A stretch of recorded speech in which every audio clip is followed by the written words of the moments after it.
Conservative leadership candidate Leslyn Lewis joins us now in studio. Hi, Ms. Lewis. Thanks for being with us. Thank you for having me. Thanks very much for coming in. I want to start off on what so many Canadians are talking about right now, and that's coronavirus. One of your competitors in this race, Rick Peterson, today put out a news release saying he wants the government of Canada to partially shut down its borders. Do you agree? Well, I believe that we should have put in mechanisms in place to deal with this long time ago, and we do need some procedures to make sure that people who are traveling from infested areas are quarantined properly so that they don't spread the virus within the community. By that, do you mean that, for example, if you're coming in from Iran, you should automatically be quarantined? Because right now there's basically an instruction that you have to self-isolate for 2 weeks after landing from Iran. You would go above and beyond that? I would say that it should be mandatory because we need to contain the spread of the virus, and I think that that is an initiative that should have been undertaken a while ago. What about closing the borders, as Mr. Peterson points out? He's saying specifically for China, Iran, and Italy, our borders should be shut to anyone coming from there. Do you agree with that? No, I think that if we implement sufficient quarantine measures, I think that we can contain it. You think so? Quarantine is where it would end for you. Yes. What about the economic impact? Because I read through a lot of your campaign material. You talk a lot about the Canadian dream, the loss of the Canadian dream, and making Canada more prosperous for more Canadians. Right now, a lot of Canadians are worried about the economy. We already saw slow growth in the last quarter. What's anticipated to happen around the globe to the economy is not positive right now. The effects of coronavirus are great. The government is considering stimulus. If you were in the government right now, would you be injecting stimulus into the economy? Well, I would definitely be earmarking a certain amount away and putting a fund away to deal with this matter in a similar way that countries like Italy did, and that should have been done weeks ago. But what kind of money and for what? Well, for in programs such as EI and different initiatives that will have to be taken care of, and small business owners may have to shut down, and so they will have to pay their employees, and all of those things should have been thought about weeks ago. So that announcement is supposed to come tomorrow. You're saying that's too late? I'm saying, well, it's better late than never, but I'm saying that we should have dealt with this weeks ago because we had the information and we knew that this could potentially be devastating. We did know that it could be devastating, but let me challenge you for a second because the government didn't have on hand, for example, how many people would be affected. That's a very fluid thing. To what degree the economy would be affected, that also is very fluid. Would it have been hard to make those judgments and assign specific solutions to them a month ago?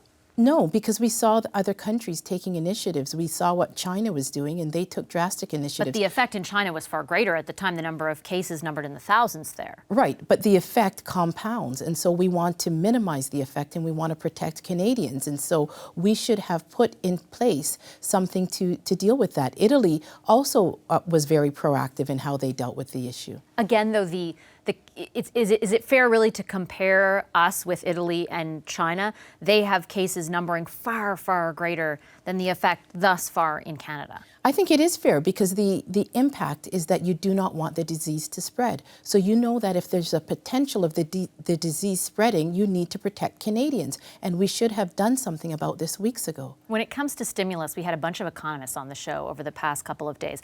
And they have said you need about 1% of GNP, I believe, in order to stimulate the economy. That's at a figure between $20 and $40 billion. That would be in addition to the around $25 billion deficit that exists. Would you, as a conservative, support adding to the deficit to inject this stimulus into the economy? I would support making sure that Canadians are safe. And so whatever we need to do in order to make sure that Canadians are safe and protected, then we would have to do that. So you're okay with adding to the deficit for this? If we're keeping Canadians safe, then that's the paramount issue. Okay, let me switch gears and ask you a bit about the kinds of policies that you're putting forward. I saw an ad placed on Facebook from your campaign today directed at criticizing Peter MacKay, another one of your competitors. And specifically, it was showing a clip of him talking about socially conservative issues. And at one point he said, and I'm paraphrasing right now, that those issues should be parked.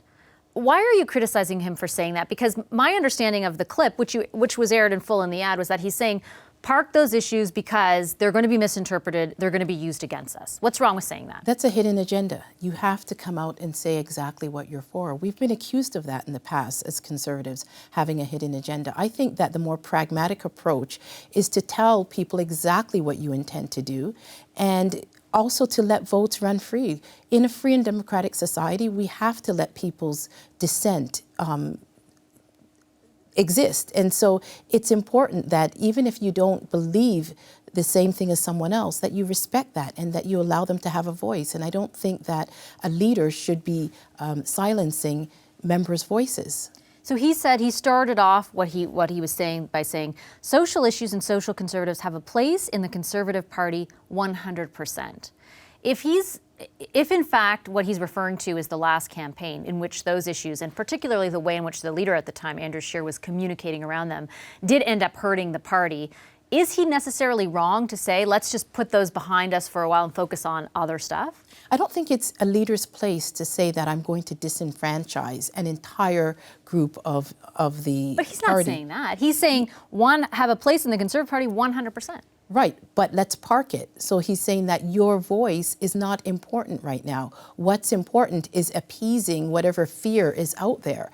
And what I'm saying is that all members' voices are important, and a leader should be able to take dissenting opinions and say, okay, this is a democracy. Let's see how it plays out. And when it comes to dissenting opinions, so this is the question that Andrew Scheer kept getting and that Mr. MacKay, we've asked Mr. MacKay, for example, would you allow private members, he has a different stance than you, he's pro-choice, would you allow members to introduce, private members to introduce bills that limit access to abortion? And he says, yes, you can do what you want as a private member. And then would you whip the vote? And he said, I would whip Cabinet's vote.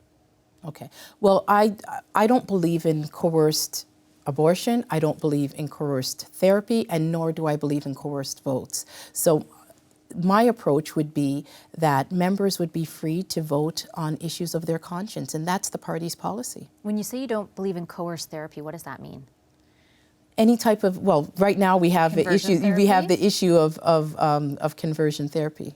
And so you're in support, for example, the government just brought in a bill banning conversion therapy. Are you in support of that? Well, there are issues with the bill, and I think that the bill needs to, I think that Parliament needs to consider the issues of and unintentional consequences, because I've spoken to many individuals who are concerned, mainly parents. They're very concerned that they could be criminalized for speaking with their children, and pastors are also concerned that in carrying out their pastoral duties that they could be criminalized also. And so I think that there could be some unintended consequences of that bill, and I think that that needs to be dealt with before the bill can be finalized. Is it the bill itself that you have trouble with, or are you, as a candidate here, in support of banning conversion therapy as a practice?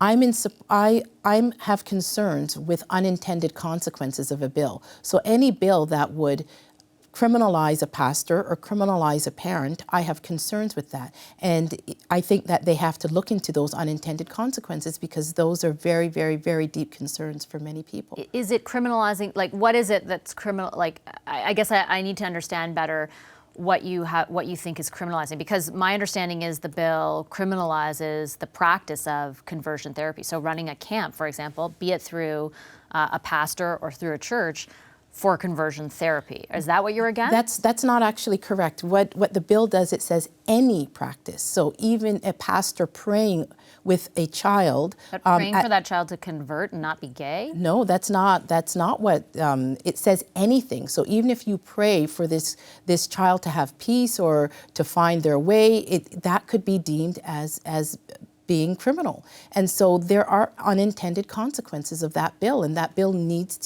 we need to make sure that innocent people are not unduly criminalized. But should the practice of conversion therapy be criminalized? Let's put aside those concerns. Let's say they're fixed in the bill. I just want to get at whether or not you think conversion therapy is wrong. Well, if it's coerced therapy, if somebody's being coerced into it, but if a grown adult wants to go and have talk therapy, then they should have the right to do that. This is a democracy. They have the freedom to do that. But if it's coerced, absolutely, I don't approve of that. Do you think, though, that there are people who are gay who want to enter into conversion therapy? Don't you think that's a little bit of a dangerous road to go down? That's their choice. That's their choice if they want to do that. And if they don't want to do that, then they should choose not to. What I'm against is anybody coercing somebody to be something that they're not. But do you believe that there are gay people who want to go to therapy to convert and not be gay? Some people want to go and speak to their pastor. And under this bill, it could be criminalized. And that's your concern? And that's my concern. Okay, I'll leave it there. Thanks so much, Ms. Lewis. Pleasure to have you here. Thank you. Hi, I'm Vashi Capellos, host of Power in Politics. See more of our show by subscribing to the CBC News channel or click the link for another video.